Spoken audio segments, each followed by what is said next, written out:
Oral contraceptive pills, they're one of the best forms of birth control we have. But there's a little catch. Their success, it really all comes down to taking them correctly. So in this explainer, we're going to break down exactly how to do that so you can feel totally confident and in control. So here's what we've got on the agenda. We're going to kick things off with that impressive 99% promise and what that number really means. Then we'll get into the science of it all, this cool three-way blockade that makes the pill so effective. After that, we'll compare the two main types, really nail down the daily routine, and wrap it all up with a super clear action plan for that moment we all have, that oops, I forgot moment. All right, let's dive right into our first topic, the pill's 99% promise. It's a number you hear all the time, right? But let's really dig into what it means for you. Okay, so when you take them perfectly, and that's the word to remember, oral contraceptive pills are more than 99% effective at preventing pregnancy. I mean, that is an incredibly high success rate. It's exactly why they're so widely trusted. Well, that key phrase again is taken correctly. See, the effectiveness actually drops a bit with what's called typical use, which basically just accounts for us being human. The single biggest reason it might fail isn't the pill itself, but just forgetting to take it on time. And that's exactly what we're going to get right today. So how in the world does this tiny little pill pack such a powerful punch? Well, it's not just doing one thing. It's actually this really clever, coordinated three-way blockade. To really get how the pill works, we first have to know what it's trying to stop. So every month, the ovaries release an egg. That process is called ovulation. And it's simple, really. If there's no egg, there's no chance of pregnancy. The pill's #1 job is to make sure that just doesn't happen. The pill's strategy is this awesome three-part attack. First, like we said, it stops ovulation so no egg gets released in the first place. But then, as a backup, it thickens the mucus in the cervix, which creates this physical barrier that makes it super difficult for sperm to get through. And for a third layer of security, it thins the uterine lining. So in the very unlikely event an egg is released and fertilized, it just can't implant.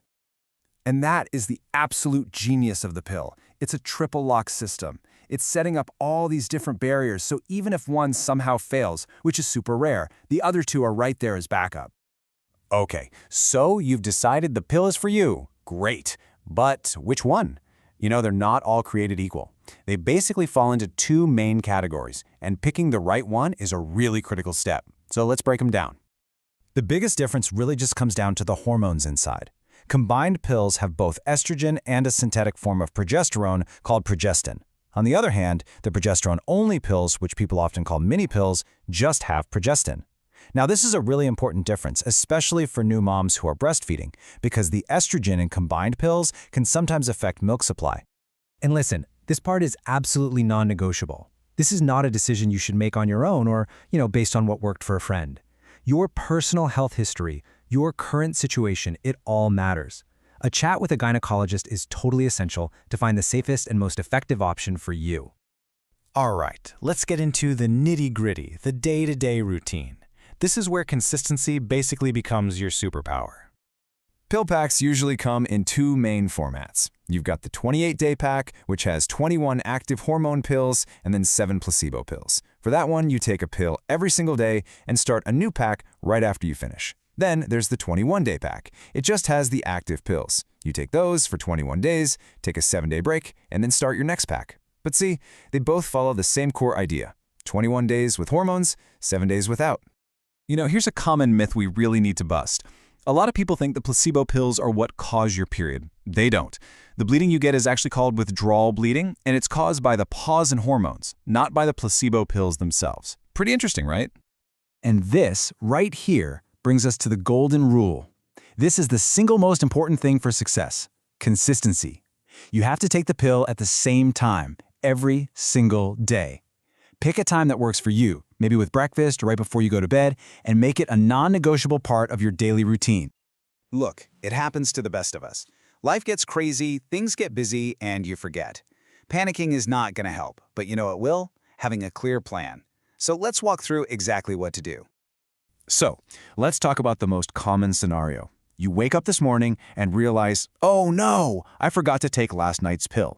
First of all, don't worry. The fix is actually pretty straightforward. The second you remember, just take the pill you missed. Then, take today's pill at its regular, scheduled time. And yep, that might mean taking 2 pills in one day, and that is perfectly okay. This just gets you right back on schedule and keeps your protection going. Okay, But what if it's not one, but you've missed 2 pills in a row? This is a little more serious, and you've got to act quickly to make sure you stay protected. The main takeaway here is that your protection has been compromised a bit. So, take one of the missed pills as soon as you remember. Then take today's pill on time. But here is the most important part. You must use a backup method, like condoms, for the next 7 days, just to make sure you're covered. Now, this is a really important note for anyone using the mini pill. For you guys, the rules are much, much stricter. That whole same time every day rule has very little wiggle room. If you are more than 3 hours late taking it, you have to treat it like a totally missed pill and use backup contraception for the next 7 days. Here's another situation to be aware of. Let's say you get sick and you vomit within about 2 hours of taking your pill. There's a pretty good chance your body didn't have time to fully absorb it.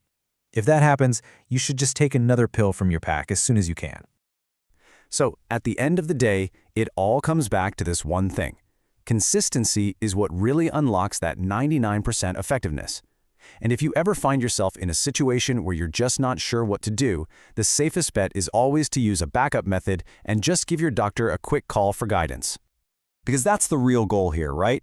Understanding how all this works empowers you to take control, to ask all the right questions, and to really work with your doctor to make the absolute best choice for your body and for your life.